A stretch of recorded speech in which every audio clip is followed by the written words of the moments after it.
नरेंद्र भाई दामोदर दास मोदी सितंबर 17, 1950। 26 मई 2014 से अब तक लगातार दूसरी बार वे भारत के प्रधानमंत्री बने हैं तथा वाराणसी से लोकसभा सांसद भी चुने गए हैं। वे भारत के प्रधानमंत्री पद पर आसीन होने वाले स्वतंत्र भारत में जन्मे प्रथम व्यक्ति हैं। इससे पहले वे 7 अक्टूबर 2001 से 22 मई 2014 तक गुजरात राज्य के मुख्यमंत्री रह चुके हैं।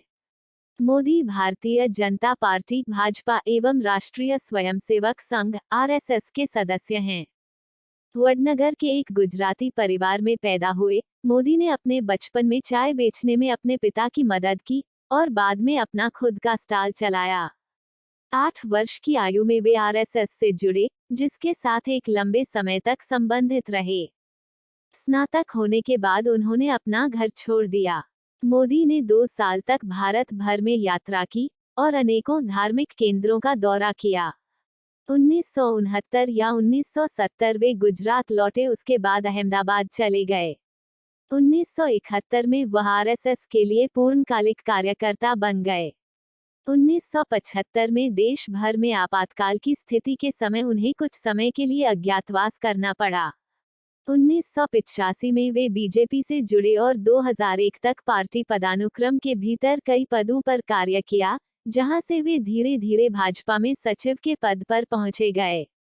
गुजरात भूकंप 2001। भुज में भूकंप के बाद गुजरात के तत्कालीन मुख्यमंत्री केशुभाई पटेल के असफल स्वास्थ्य और खराब सार्वजनिक छवि के कारण श्री नरेंद्र मोदी को 2001 में गुजरात के मुख्यमंत्री पद पर नियुक्त किया गया।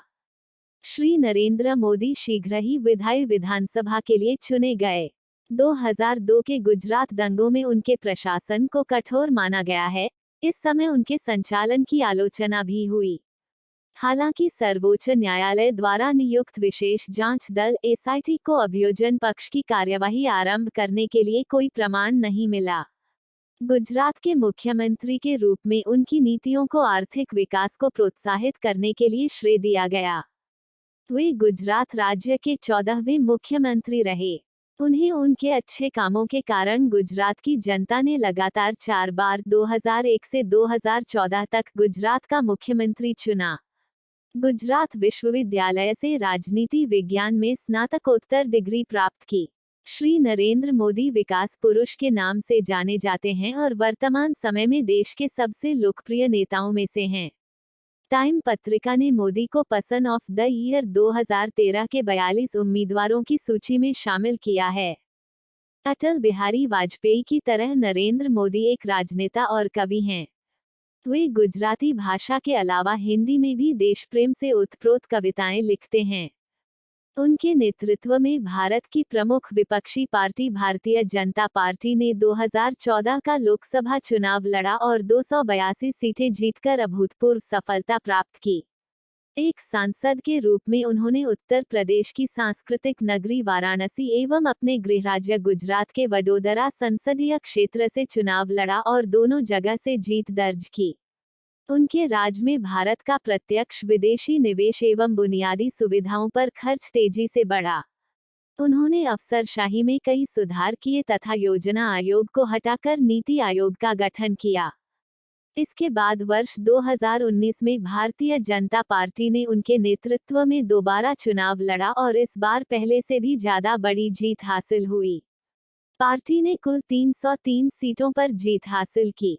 भाजपा के समर्थक दलों यानी राजग को कुल 352 सीटें प्राप्त हुईं। 30 मई 2019 को शपथ ग्रहण कर नरेंद्र मोदी लगातार दूसरी बार प्रधानमंत्री बने। 2019 के आम चुनाव में उनकी पार्टी की जीत के बाद उनके प्रशासन ने जम्मू और कश्मीर की विशेष राज्य का दर्जा को रद्द कर दिया।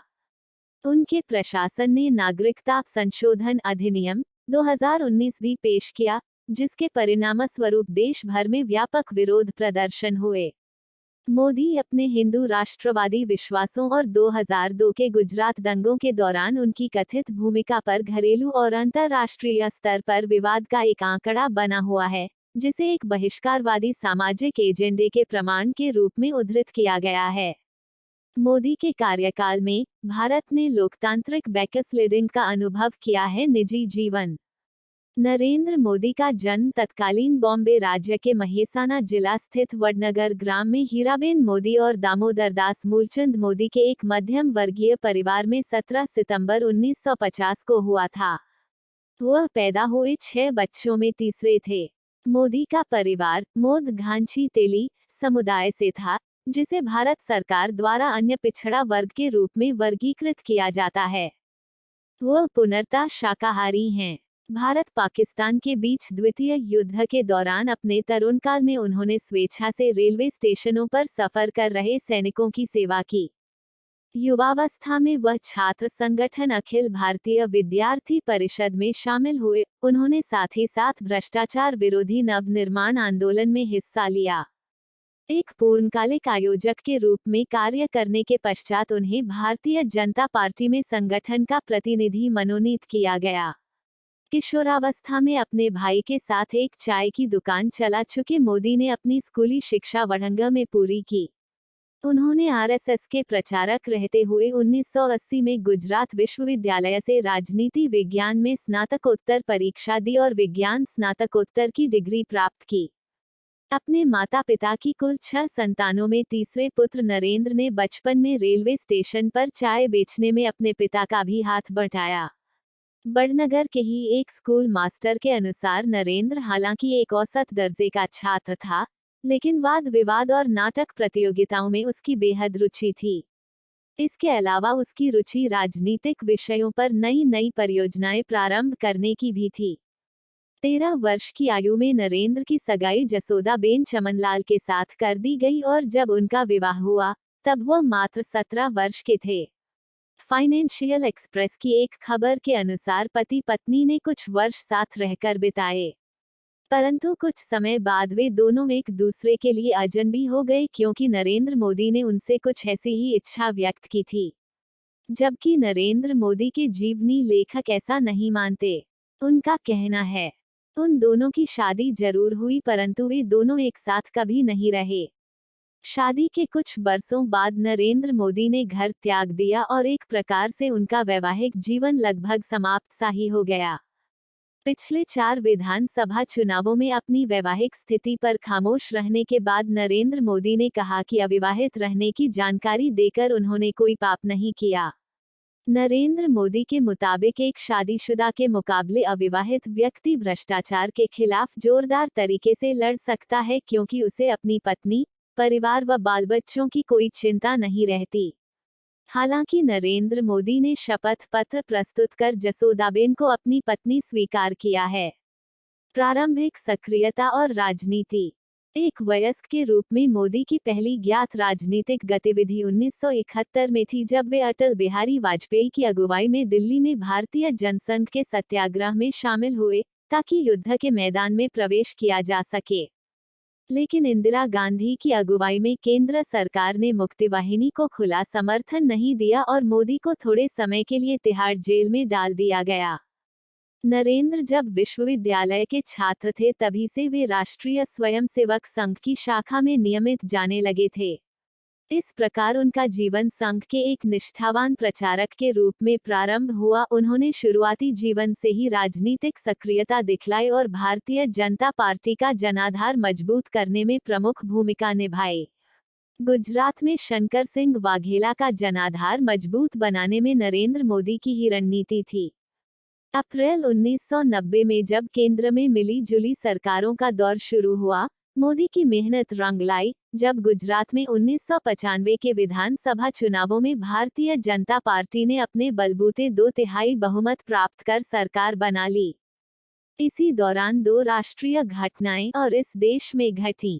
पहली घटना थी सोमनाथ से लेकर अयोध्या तक की रथ यात्रा, जिसमें आडवाणी के प्रमुख सारथी की भूमिका में नरेंद्र का मुख्य सहयोग रहा। इसी प्रकार कन्याकुमारी से लेकर सुदूर उत्तर में स्थित कश्मीर तक की मुरली मनोहर जोशी की एकता यात्रा भी नरेंद्र मोदी की ही देखरेख में आयोजित हुई। इसके बाद शंकर सिंह वाघेला ने पार्टी से त्यागपत्र दे दिया, जिसके परिणामस्वरूप केशुभाई पटेल को गुजरात का मुख्यमंत्री बना दिया गया और नरेंद्र मोदी को दिल्ली बुलाकर भाजपा में संगठन की दृष्टि से केंद्रीय मंत्री का दायित्व सौंपा गया। 1995 में राष्ट्रीय मंत्री के नाते उन्हें 5 प्रमुख राज्यों में पार्टी संगठन का काम दिया गया, जिसे उन्होंने बखूबी निभाया। 1998 में उन्हें पदोन्नत करके राष्ट्रीय महामंत्री संगठन का उत्तरदायित्व दिया गया। इस पद पर वह अक्टूबर 2001 तक काम करते रहे। भारतीय जनता पार्टी ने अक्टूबर 2001 में केशुभाई पटेल को हटाकर गुजरात के मुख्यमंत्री पद की कमान नरेंद्र मोदी को सौंप दी। गुजरात के मुख्यमंत्री के रूप में 2012 में जामनगर की एक चुनावी सभा को संबोधित करते हुए नरेंद्र मोदी का चित्र। 2001 में केशुभाई पटेल तत्कालीन मुख्यमंत्री की सेहत बिगड़ने लगी थी और भाजपा चुनाव में कई सीट हार रही थी। इसके बाद भाजपा के राष्ट्रीय अध्यक्ष मुख्यमंत्री के रूप में मोदी को नए उम्मीदवार के रूप में रखते हैं। हालांकि भाजपा के नेता लालकृष्ण आडवाणी मोदी के सरकार चलाने के अनुभव की कमी के कारण चिंतित थे। मोदी ने पटेल के उप मुख्यमंत्री बनने का प्रस्ताव ठुकरा दिया और आडवाणी व अटल बिहारी वाजपेयी से बोले कि यदि गुजरात की जिम्मेदारी देनी है तो पूरी दें, अन्यथा न दें।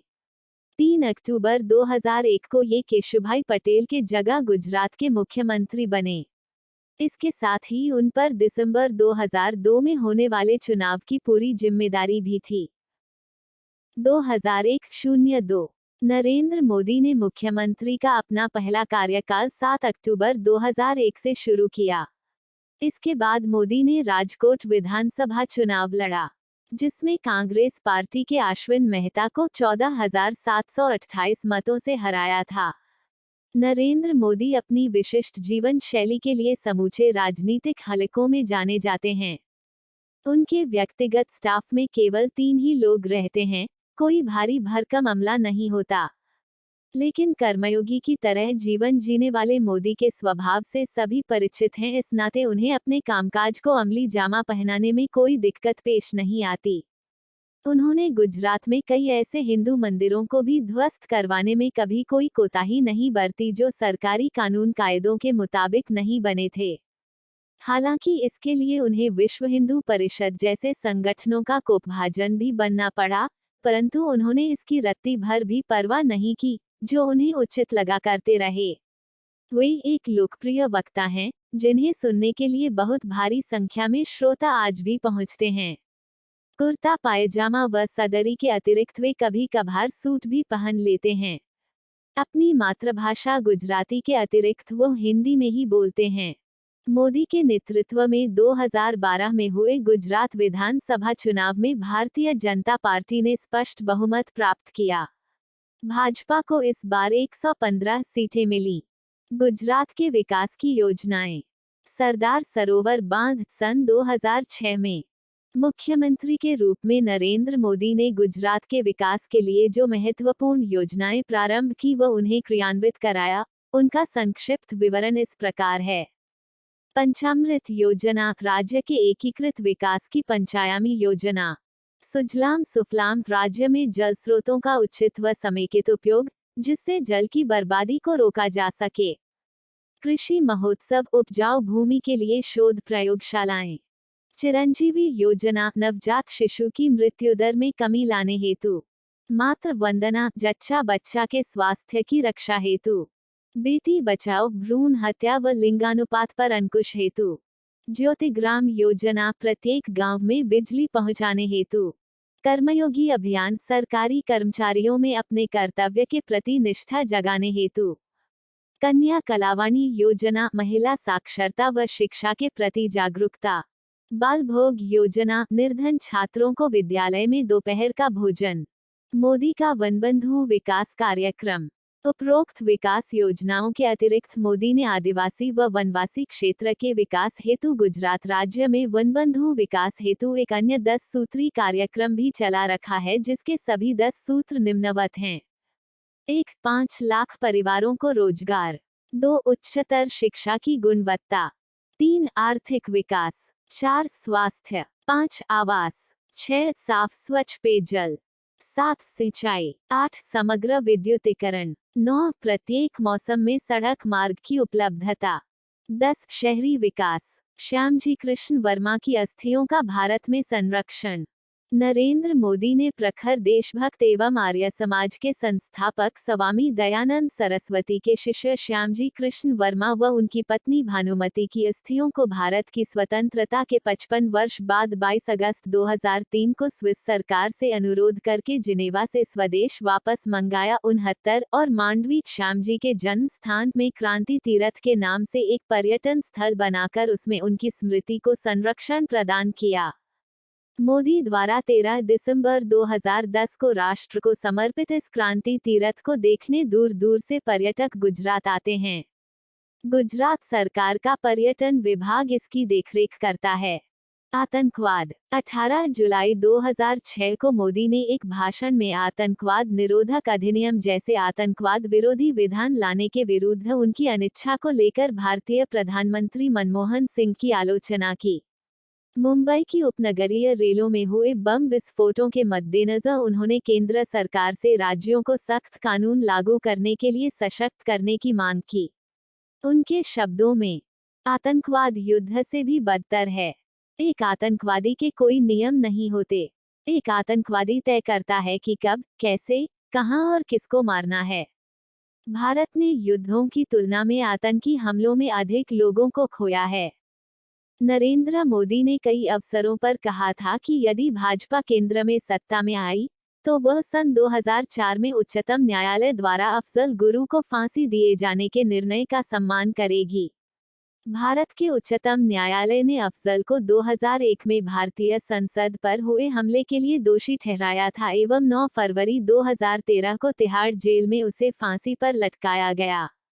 मुसलमान। यद्यपि मुसलमानों के बीच एक लोकप्रिय चेहरा नहीं है, लेकिन नरेंद्र मोदी मुसलमानों के विकास में रुचि रखते हैं।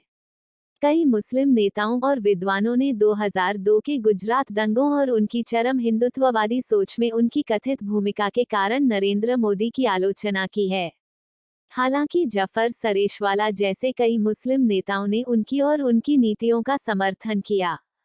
वो अक्सर मुसलमानों के समग्र अभिन्न विकास के बारे में बात करते हैं, जिसमें उन्होंने कहा था, मुसलमानों के एक हाथ में कंप्यूटर और दूसरे हाथ में कुरान होना चाहिए। विवाद एवं आलोचनाएं। हिंदू राष्ट्रवाद। 7 फरवरी 2002 को अयोध्या से पुनः गुजरात लौटकर आ रहे कारसेवकों को गोधरा स्टेशन पर खड़ी ट्रेन में मुसलमानों की हिंसक भीड़ द्वारा आग लगाकर जिंदा जला दिया गया।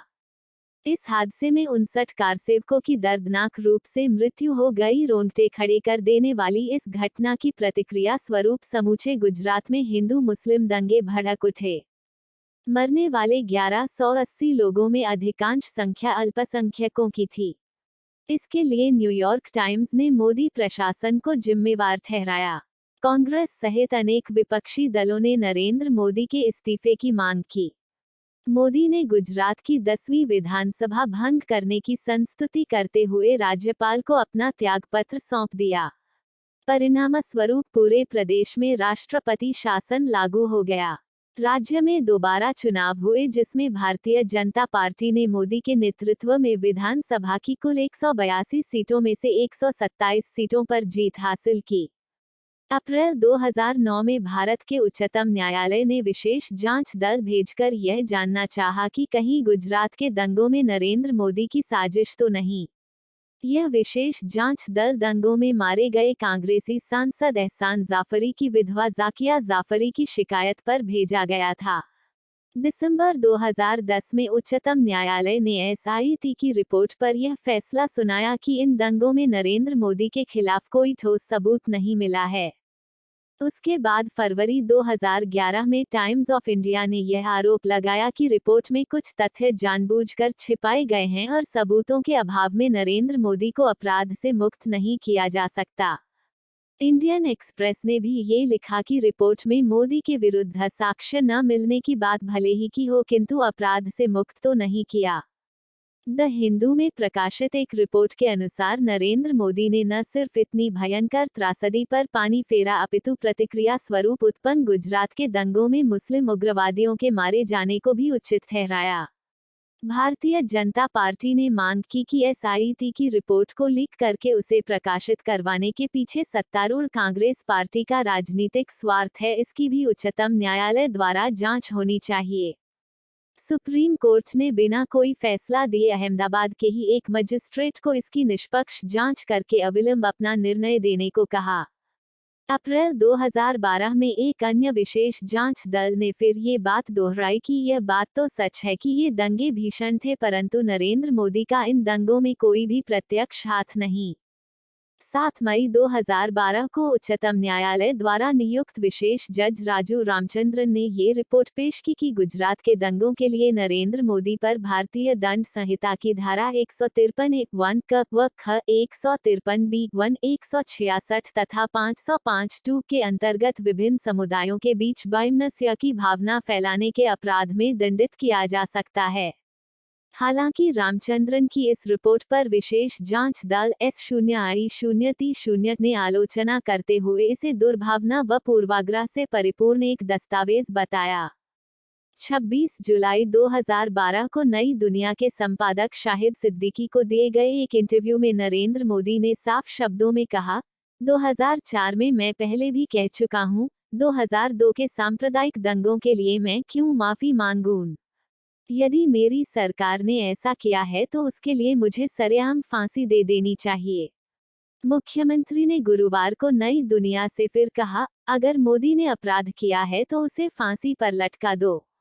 लेकिन यदि मुझे राजनीतिक मजबूरी के चलते अपराधी कहा जाता है तो इसका मेरे पास कोई जवाब नहीं है। यह कोई पहली बार नहीं है जब मोदी ने अपने बचाव में ऐसा कहा हो।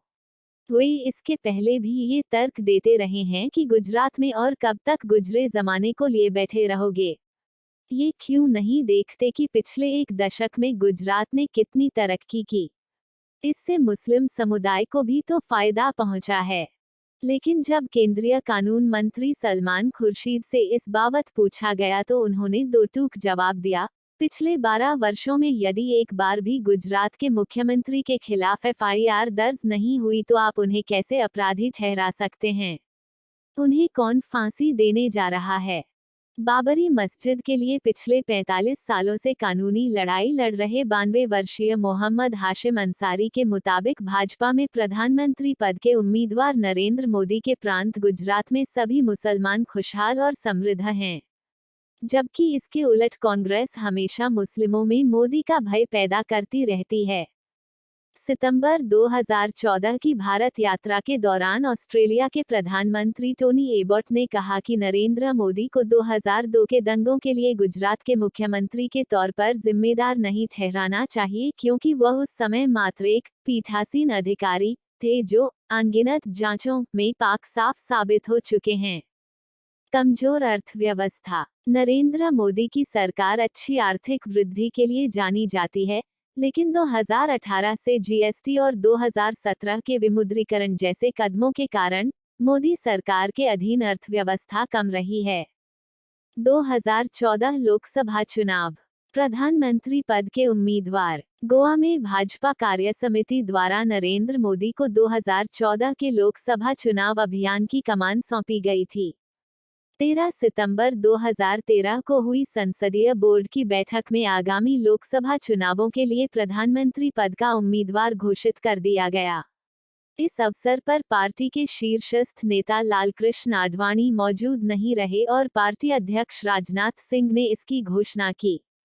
मोदी ने प्रधानमंत्री पद का उम्मीदवार घोषित होने के बाद चुनाव अभियान की कमान राजनाथ सिंह को सौंप दी। प्रधानमंत्री पद का उम्मीदवार बनाए जाने के बाद मोदी की पहली रैली हरियाणा प्रांत के रेवाड़ी शहर में हुई। एक सांसद प्रत्याशी के रूप में उन्होंने देश की 2 लोकसभा सीटों वाराणसी तथा वडोदरा से चुनाव लड़ा और दोनों निर्वाचन क्षेत्रों से भारी मतों से विजयी हुए। लोकसभा चुनाव 2014 में मोदी की स्थिति। न्यूज एजेंसीज व पत्रिकाओं द्वारा किए गए 3 प्रमुख सर्वेक्षणों ने नरेंद्र मोदी को प्रधानमंत्री पद के लिए जनता की पहली पसंद बताया था। AC वोटर पोल सर्वे के अनुसार नरेंद्र मोदी को PM पद का प्रत्याशी घोषित करने से NDA के वोट प्रतिशत में 5% के इजाफे के साथ 179 से 220 सीटें मिलने की संभावना व्यक्त की गई। सितंबर 2013 में नीलसन होल्डिंग और इकोनॉमिक टाइम्स ने जो परिणाम प्रकाशित किए थे उनमें शामिल शीर्षस्थ 100 भारतीय कारपोरेट्स में से 4 कारपोरेट्स ने नरेंद्र मोदी तथा 7 ने राहुल गांधी को बेहतर प्रधानमंत्री बतलाया था।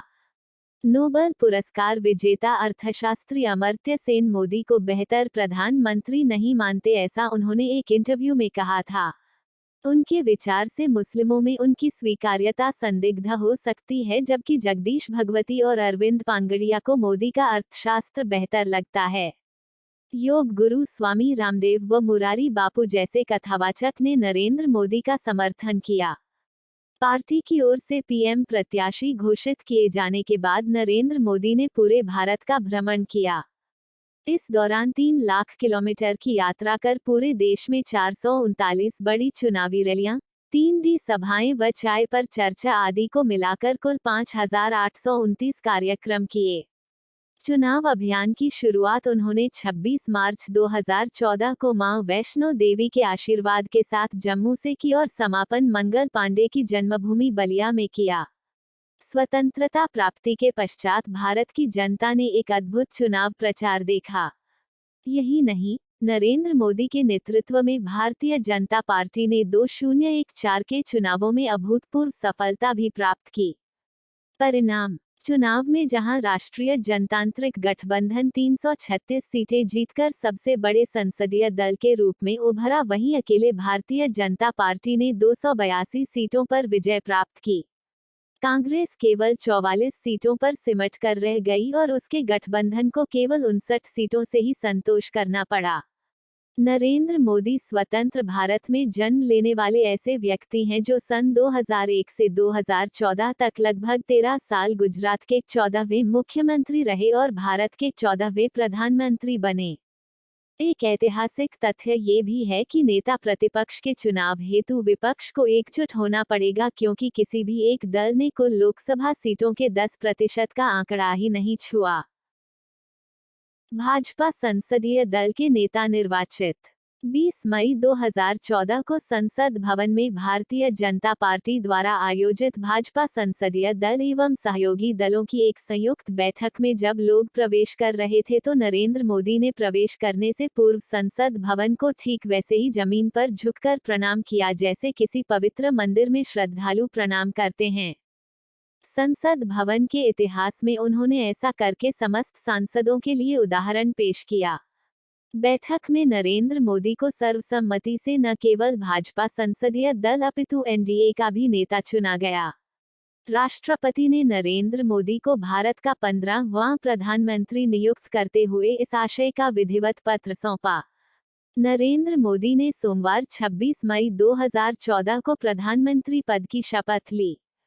वडोदरा सीट का त्याग। नरेंद्र मोदी ने 2014 के लोकसभा चुनाव में सबसे अधिक अंतर से जीती गुजरात की वडोदरा सीट से इस्तीफा देकर संसद में उत्तर प्रदेश की वाराणसी सीट का प्रतिनिधित्व करने का फैसला किया और यह घोषणा की कि वह गंगा की सेवा के साथ इस प्राचीन नगरी का विकास करेंगे।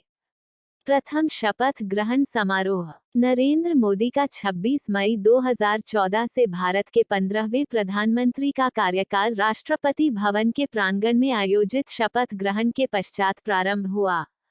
मोदी के साथ 45 अन्य मंत्रियों ने भी समारोह में पद और गोपनीयता की शपथ ली। प्रधानमंत्री नरेंद्र मोदी सहित कुल 46 में से 36 मंत्रियों ने हिंदी में जबकि 10 ने अंग्रेजी में शपथ ग्रहण की। समारोह में विभिन्न राज्यों और राजनीतिक पार्टियों के प्रमुखों सहित दक्षिण देशों के राष्ट्राध्यक्षों को आमंत्रित किया गया। इस घटना को भारतीय राजनीति की राजनयिक कूटनीति के रूप में भी देखा जा रहा है।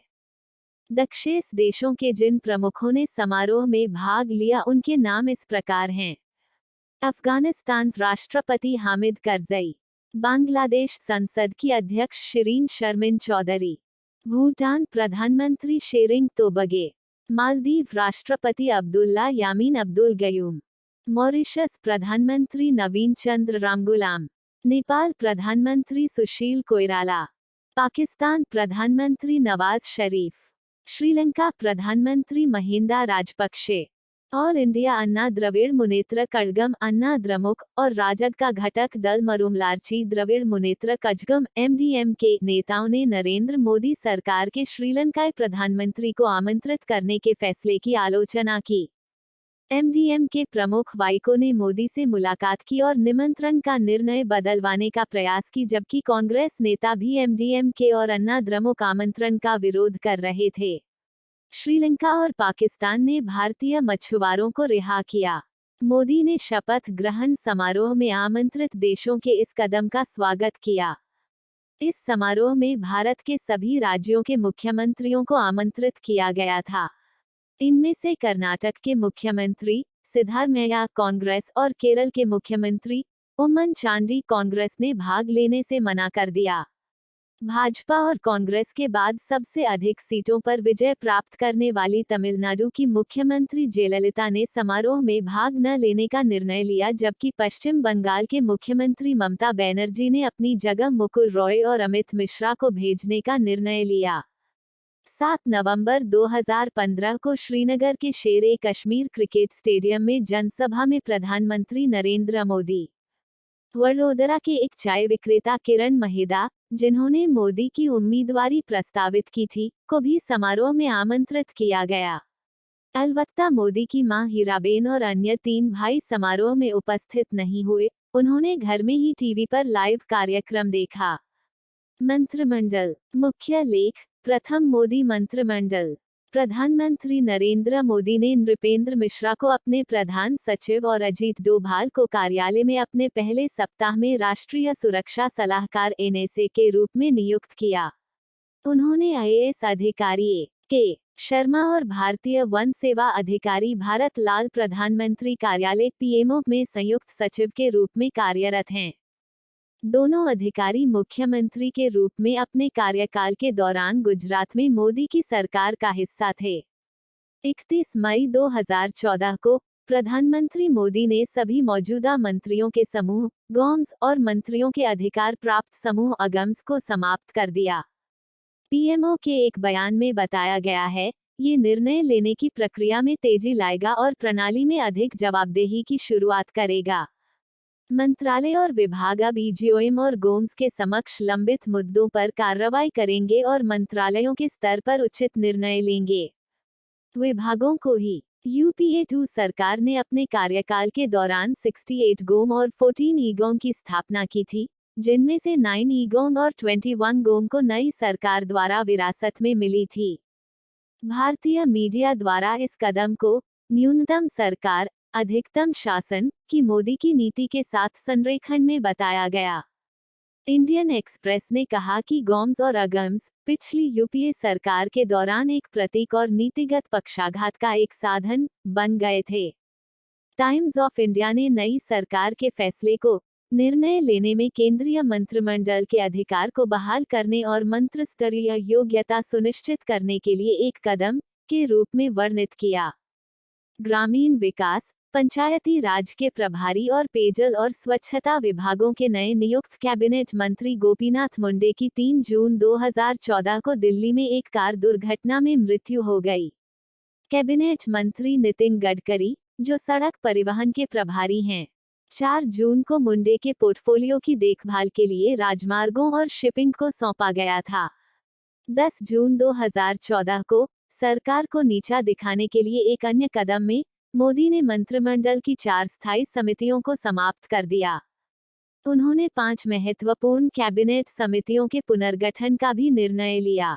इनमें cabinet committee on security (CCS) शामिल है, जो सभी उच्च स्तरीय रक्षा और सुरक्षा मामलों को संभालती है। कैबिनेट की नियुक्ति समिति ACC, जो राष्ट्रपति को सभी वरिष्ठ नौकरशाही नियुक्तियों और पोस्टिंग की सिफारिश करती है। Cabinet committee on police affairs CCPA, जो एक प्रकार की छोटी कैबिनेट और संसदीय मामलों की मंत्रिमंडलीय समिति है।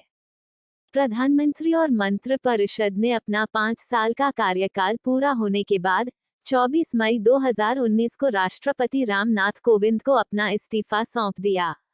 राष्ट्रपति ने इस्तीफे स्वीकार कर लिए और मंत्रिपरिषद से अनुरोध किया कि वे नई सरकार के पद संभालने तक जारी रहें। भारतीय अर्थव्यवस्था के लिए महत्वपूर्ण उपाय। 2017 में इजराइल के प्रधानमंत्री बेंजामिन नेतन्याहू और मोदी ने तेल अवीव, इजराइल में प्रौद्योगिकी प्रदर्शनी का दौरा किया। भ्रष्टाचार से संबंधित विशेष जांच दल सिट की स्थापना, योजना आयोग की समाप्ति की घोषणा, समस्त भारतीयों के अर्थव्यवस्था की मुख्य धारा में समावेशन हेतु प्रधानमंत्री जन धन योजना का आरंभ, रक्षा उत्पादन क्षेत्र में विदेशी निवेश की अनुमति, 45% का कर देकर काला धन घोषित करने की छूट, 7वें केंद्रीय वेतन आयोग की सिफारिशों की स्वीकृति, रेल बजट प्रस्तुत करने की प्रथा की समाप्ति, काले धन तथा समांतर अर्थव्यवस्था को समाप्त करने के लिए 8 नवंबर 2016 से 500 तथा 1000 के प्रचलित नोटों को अमान्य करना, भारत के अंतर्राष्ट्रीय संबंध, ब्रिक्स के अन्य नेताओं के साथ नरेंद्र मोदी। मुख्य लेख, नरेंद्र मोदी सरकार की विदेश नीति, शपथ ग्रहण समारोह में समस्त दक्षेस देशों को आमंत्रण, सर्वप्रथम विदेश यात्रा के लिए भूटान का चयन, ब्रिक्स सम्मेलन में नए विकास बैंक की स्थापना, नेपाल यात्रा में पशुपतिनाथ मंदिर में पूजा, अमेरिका व चीन से पहले जापान की यात्रा, पाकिस्तान को अंतर्राष्ट्रीय जगत में अलग थलग करने में सफल, जुलाई 2017 में इजराइल की यात्रा, इजराइल के साथ संबंधों में नए युग का आरंभ, सूचना प्रौद्योगिकी, मुख्य लेख, डिजिटल भारत, डिजिटल इंडिया 1 जुलाई 2015 को प्रधानमंत्री नरेंद्र मोदी द्वारा शुरू किया गया एक अभियान है, ताकि यह सुनिश्चित किया जा सके कि सरकार की सेवाओं को इलेक्ट्रॉनिक रूप से ऑनलाइन बुनियादी ढांचे में सुधार करके और इंटरनेट कनेक्टिविटी बढ़ाने या देश को प्रौद्योगिकी के क्षेत्र में डिजिटल रूप से सशक्त बनाने के लिए नागरिकों को उपलब्ध कराया जाए। इस पहल में ग्रामीण क्षेत्रों को हाई स्पीड इंटरनेट नेटवर्क से जोड़ने की योजना शामिल है। डिजिटल इंडिया में 3 मुख्य घटक होते हैं: सुरक्षित और स्थिर डिजिटल बुनियादी ढांचे का विकास, सरकारी सेवाओं को डिजिटल रूप से वितरित करना और सार्वभौमिक डिजिटल साक्षरता। स्वास्थ्य एवं स्वच्छता, भारत के प्रधानमंत्री बनने के बाद 2 अक्टूबर 2014 को नरेंद्र मोदी ने देश में साफ सफाई को बढ़ावा देने के लिए स्वच्छ भारत अभियान का शुभारंभ किया। उसके बाद पिछले 4.5 वर्षों में मोदी सरकार ने कई ऐसी पहलें की जिनकी जनता के बीच खूब चर्चा रही। स्वच्छता भारत अभियान भी ऐसी ही पहलों में से एक है। सरकार ने जागरूकता अभियान के तहत लोगों को सफाई के लिए प्रेरित करने की दिशा में कदम उठाए। देश को खुले में शौच मुक्त करने के लिए भी अभियान के तहत प्रचार किया। साथ ही देश भर में शौचालयों का निर्माण भी कराया गया। सरकार ने देश में साफ सफाई के खर्च को बढ़ाने के लिए स्वच्छ भारत चुनगी से इसकी भी शुरुआत की। स्वच्छ भारत मिशन का प्रतीक गांधी जी का चश्मा रखा गया और साथ में एक कदम स्वच्छता की ओर टैग लाइन भी रखी गई। स्वच्छ भारत अभियान के सफल कार्यान्वयन हेतु भारत के सभी नागरिकों से इस अभियान से जुड़ने की अपील की। इस अभियान का उद्देश्य 5 वर्ष में स्वच्छ भारत का लक्ष्य प्राप्त करना है, ताकि बापू की 150वीं जयंती को इस लक्ष्य की प्राप्ति के रूप में मनाया जा सके। स्वच्छ भारत अभियान सफाई करने की दिशा में प्रतिवर्ष 100 घंटे के श्रमदान के लिए लोगों को प्रेरित करता है। प्रधानमंत्री ने मृदुला सिन्हा, सचिन तेंदुलकर, बाबा रामदेव, शशि थरूर, अनिल अंबानी, कमल हसन, सलमान खान, प्रियंका चोपड़ा और तारक मेहता का उल्टा चश्मा की टीम जैसी 9 नामचीन हस्तियों को आमंत्रित किया कि वे भी स्वच्छ भारत अभियान में अपना सहयोग प्रदान करें। लोगों से कहा गया कि वे सफाई अभियानों की तस्वीरें सोशल मीडिया पर साझा करें और अन्य 9 लोगों को भी अपने साथ जोड़ें, ताकि यह एक श्रृंखला बन जाए। आम जनता को भी सोशल मीडिया पर हैशटैग माईक्लीनइंडिया लिखकर अपने सहयोग को साझा करने के लिए कहा गया। एक कदम स्वच्छता की ओर, मोदी सरकार ने एक ऐसा रचनात्मक और सहयोगात्मक मंच प्रदान किया है जो राष्ट्रव्यापी आंदोलन की सफलता सुनिश्चित करता है। यह मंच प्रौद्योगिकी के माध्यम से नागरिकों और संगठनों के अभियान संबंधी प्रयासों के बारे में जानकारी प्रदान करता है। कोई भी व्यक्ति, सरकारी संस्था या निजी संगठन अभियान में भाग ले सकते हैं। इस अभियान का उद्देश्य लोगों को उनके दैनिक कार्यों में से कुछ घंटे निकालकर भारत में स्वच्छता संबंधी कार्य करने के लिए प्रोत्साहित करना है। स्वच्छता ही सेवा। प्रधानमंत्री नरेंद्र मोदी ने 15 सितंबर 2018 को स्वच्छता ही सेवा अभियान आरंभ किया और जनमानस को इससे जुड़ने का आग्रह किया। राष्ट्रपिता महात्मा गांधी के 150 जयंती वर्ष के औपचारिक शुरुआत से पहले 15 सितंबर से 2 अक्टूबर तक स्वच्छता ही सेवा कार्यक्रम का बड़े पैमाने पर आयोजन किया जा रहा है। इससे पहले मोदी ने समाज के विभिन्न वर्गों के करीब 2000 लोगों को पत्र लिखकर इस सफाई अभियान का हिस्सा बनने के लिए आमंत्रित किया, ताकि इस अभियान को सफल बनाया जा सके। रक्षा नीति।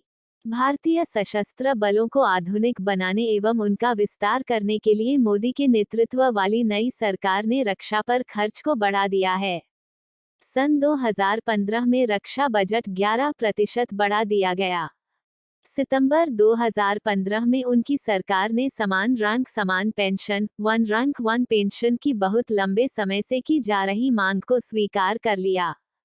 मोदी सरकार ने पूर्वोत्तर भारत के नागा विद्रोहियों के साथ शांति समझौता किया, जिससे 1950 के दशक से चला आ रहा नागा समस्या का समाधान निकल सके।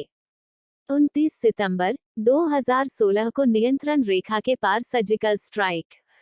सीमा पर चीन की मनमानी का कड़ा विरोध और प्रतिकार। डोकलाम विवाद 2017 देखें।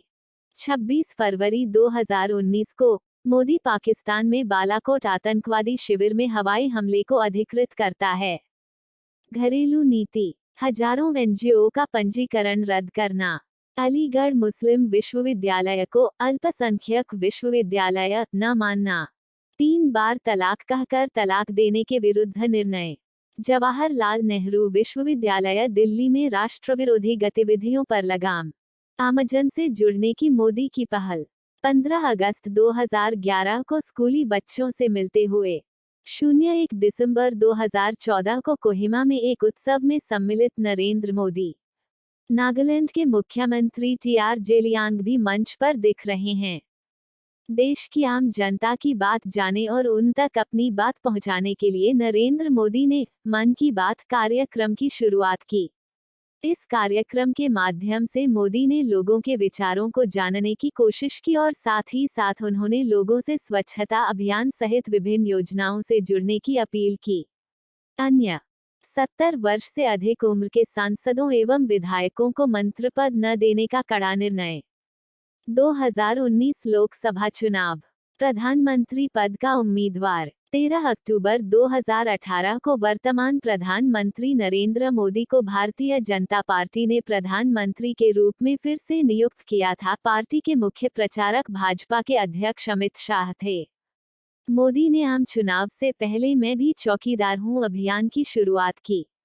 वर्ष 2018 में आंध्र प्रदेश के लिए विशेष दर्जे के मामले को लेकर एनडीए से अलग पार्टी का दूसरा, तेलुगु देशम पार्टी का विभाजन हो गया। नरेंद्र मोदी द्वारा अपने पहले प्रीमियर में किए गए विकास और शानदार काम को देखते हुए उन्हें 2019 के आम चुनाव में प्रधानमंत्री के लिए उम्मीदवार और मुख्य चेहरे के रूप में फिर से घोषित किया गया था। लोकसभा चुनाव 2019 में मोदी की स्थिति। पूरे 2019 के चुनाव अभियान में नरेंद्र मोदी ने भारत के प्रधानमंत्री के एकमात्र चेहरे के रूप में चित्रित किया। इसके कारण चुनाव को लोकतंत्र में टकराव के रूप में देखा गया और इसे एकदलीय प्रणाली का भोर कहा गया। विपक्ष की तरफ से प्रधानमंत्री पद के लिए कोई मजबूत चेहरा भी नहीं था। कई हिंदू नेताओं और संतों ने अपने हिंदुत्व के आदर्शों के कारण अपने अनुयायियों से नरेंद्र मोदी को वोट देने का आग्रह किया। कई बॉलीवुड अभिनेता और अभिनेताओं जैसे विवेक ओबरॉय, कंगना रनौत, हंसराज हंस, अनुपम खेर, पायल रोहतगी और अन्य ने भी लोगों से आगामी चुनाव में नरेंद्र मोदी को वोट देने का आग्रह किया।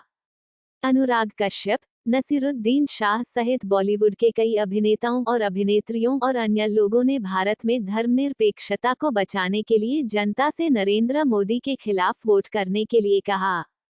देश में हिंदू राष्ट्रवाद के उदय के कारण मुसलमानों और ईसाइयों जैसे धार्मिक अल्पसंख्यकों की सुरक्षा की चिंता पर विपक्ष ने भी मोदी की आलोचना की।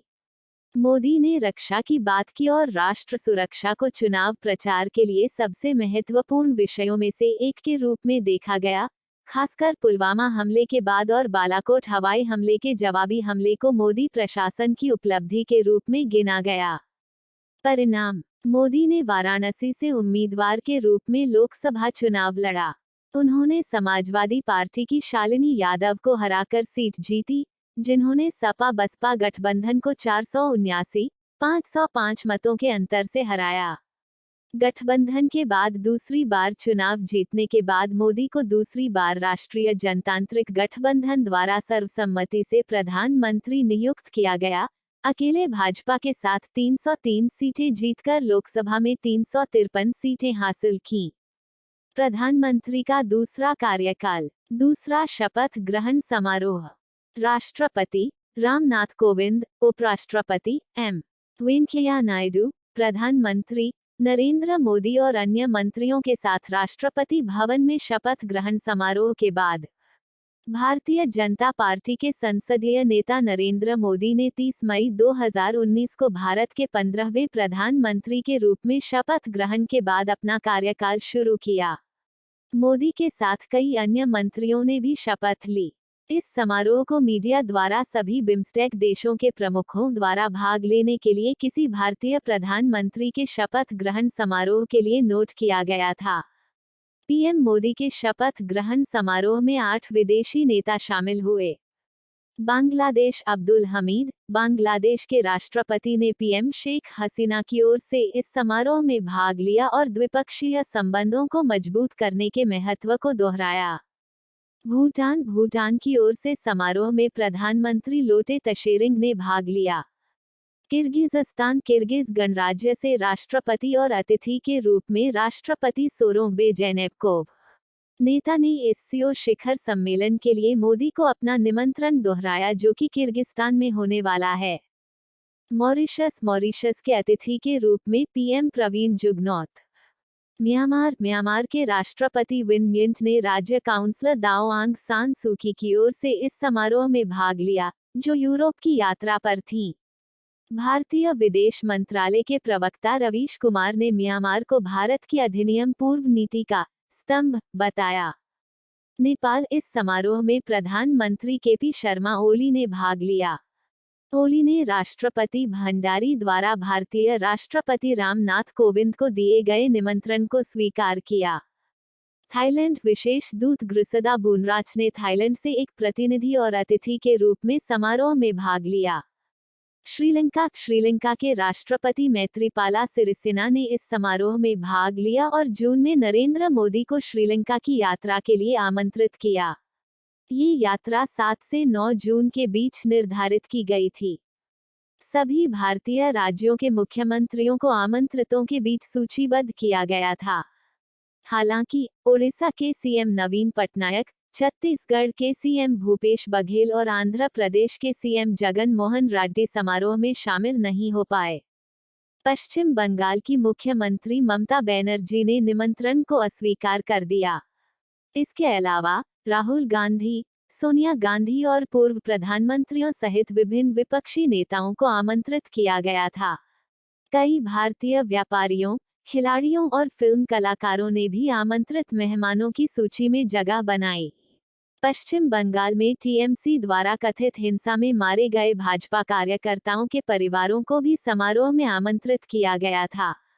सभी प्रमुख धर्मों से संबंधित कई धार्मिक नेताओं को भी आमंत्रित किया गया था। दूसरा कैबिनेट। भारत गणराज्य का 22वां मंत्रालय नरेंद्र मोदी की अध्यक्षता वाली मंत्रिपरिषद है, जिसका गठन 2019 के आम चुनाव के बाद किया गया था, जो 2019 में 7 चरणों में हुआ था। चुनाव के परिणाम 23 मई 2019 को घोषित किए गए थे। इसने 17वीं लोकसभा का गठन किया। रायसीना हिल में राष्ट्रपति भवन के प्रांगण में शपथ ग्रहण समारोह आयोजित किया गया। इस समारोह में बिम्स्टेक देशों के प्रमुखों को सम्मानित अतिथि के रूप में आमंत्रित किया गया था। उनकी दूसरी कैबिनेट में 54 मंत्री शामिल थे और वर्तमान में 51 मंत्री हैं। इससे पहले अरविंद सावंत भी कैबिनेट में थे, लेकिन गठबंधन से शिवसेना के टूटने के कारण इस्तीफा दे दिया। केंद्रीय मंत्री शिरोमणि अकाली दल की हरसिमरत कौर बादल ने भी किसान बिल विरोध के कारण गठबंधन छोड़ दिया था। 8 अक्टूबर 2020 को रामविलास पासवान का निधन हो गया और बाद में उनके बेटे चिराग पासवान ने जदयू के साथ खराब संबंध के कारण गठबंधन छोड़ दिया। सार्वजनिक छवि। घांची परंपरा के अनुसार मोदी की शादी उनके माता पिता ने तब की थी जब वह एक बच्चे थे। वह 13 साल की उम्र में जशोदाबेन मोदी से सगाई कर रहे थे। जब वह 18 साल की थीं, तब उन्होंने उनसे शादी की।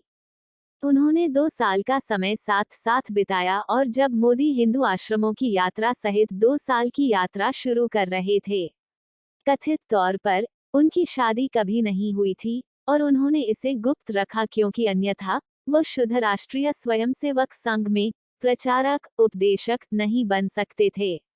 मोदी ने अपने करियर के अधिकांश समय के लिए अपनी शादी को गुप्त रखा। उन्होंने पहली बार अपनी पत्नी को स्वीकार किया जब उन्होंने 2014 के आम चुनावों के लिए अपना नामांकन दाखिल किया। मोदी ने अपनी मां हीराबेन के साथ करीबी रिश्ता कायम रखा। एक शाकाहारी और टेटुटेला मोदी की एक मितव्ययी जीवन शैली है और एक कार्यशील और अंतर्मुखी है। गूगल हैंगआउट पर मोदी के 31 अगस्त 2012 के पोस्ट ने उन्हें लाइव चैट पर नागरिकों के साथ बातचीत करने वाला पहला भारतीय राजनीतिज्ञ बना दिया। मोदी को उनके हस्ताक्षर के लिए एक फैशन आइकन भी कहा जाता है, जिनके सिर पर कुरकुरा स्त्री, आधी बांह का कुर्ता और साथ ही उनके नाम के साथ एक सूट होता है, जो पिनस्ट्रिप में बार बार उभरा होता है, जिसे उन्होंने अमेरिकी राष्ट्रपति बराक ओबामा की राज्य यात्रा के दौरान पहना था, जो सार्वजनिक था और मीडिया का ध्यान और आलोचना। मोदी के व्यक्तित्व को विद्वानों और जीवनीकारों ने ऊर्जावान, अभिमानी और करिश्माई के रूप में वर्णित किया है। अनुमोदन रेटिंग। एक प्रधानमंत्री के रूप में मोदी को लगातार उच्च अनुमोदन रेटिंग मिली है। प्रधानमंत्री के रूप में अपने प्रथम कार्यकाल के पहले वर्ष के अंत में प्यू रिसर्च पोल में उन्होंने 87% की समग्र स्वीकृति रेटिंग प्राप्त की, जिसमें 68% लोगों ने उन्हें बहुत अनुकूल और 93% उनकी सरकार को मंजूरी दी। इंस्टावानी द्वारा किए गए एक राष्ट्रव्यापी मतदान के अनुसार उनकी स्वीकृति रेटिंग कार्यालय में अपने दूसरे वर्ष के दौरान लगभग 74% पर बनी रही। कार्यालय में अपने दूसरे वर्ष के अंत में एक अद्यतन प्यू रिसर्च पोल से पता चला कि मोदी ने 81% की उच्च समग्र अनुमोदन रेटिंग प्राप्त करना जारी रखा, जिसमें से 57% लोगों ने उन्हें बहुत अनुकूल रेटिंग दी।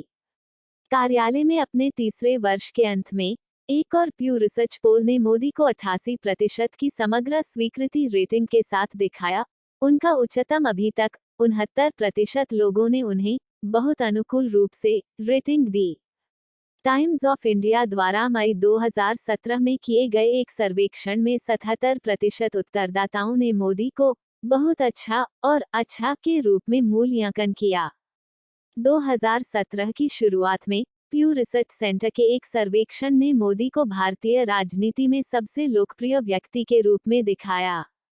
मॉर्निंग कंसल्ट द्वारा global leader approval rating tracker नामक साप्ताहिक विश्लेषण में मोदी ने 13 देशों में सभी सरकारी नेताओं के 22 दिसंबर 2020 तक सबसे अधिक शुद्ध अनुमोदन रेटिंग प्राप्त की थी। 2 सितंबर 2021 को अमेरिकी आंकड़ा परामर्शदाता फर्म मॉर्निंग कंसल्ट द्वारा पूरा किए गए global leader approval rating Narendra Modi ने America, Germany, Britain, France, Canada के कई नेताओं पीछे छोड़ दिया है। 70% रेटिंग के साथ वह सर्वोच्च स्थान पर बने हुए हैं, जबकि अमेरिका के राष्ट्रपति Joe Biden, German chancellor Angela Merkel, Britain के प्रधानमंत्री बोरिस जॉनसन, फ्रांस के राष्ट्रपति इमैनुएल मैक्रों सहित दुनिया के कई नेताओं की रेटिंग पीएम मोदी से काफी कम है।